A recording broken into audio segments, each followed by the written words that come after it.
అందరూ కూడా బియ్య పిండి సెకినాలు చేయడానికి చాలా కష్టపడుతుంటారు. అందరిలాగా చేస్తే ఏముంటుంది చెప్పండి. అందుకని చెప్పేసి నేను ఒక కొత్త ట్రైల్ వేసాను. అది వర్క్ అవుతుందా లేదా అని చెప్పేసి ట్రై చేద్దామని చెప్పి ట్రై చేశాను. బట్ ఇది వర్క్ అవుతుంది. అందుకే మీ అందరికీ షేర్ చేస్తున్నాను.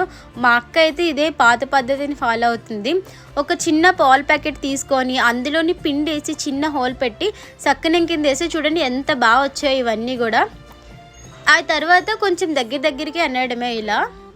తర్వాత హ్యారీ టోనీ పేరు కూడా రాశాను దాంతోనే.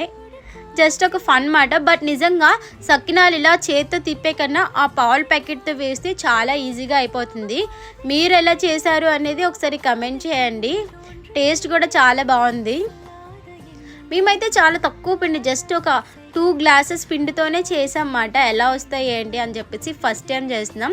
బట్ నిజంగా చాలా టేస్టీగా ఉన్నాయి. మీరు ఎప్పుడైనా సరే చేశారా? ఎలా వచ్చాయి అనేది కమెంట్ చేయండి.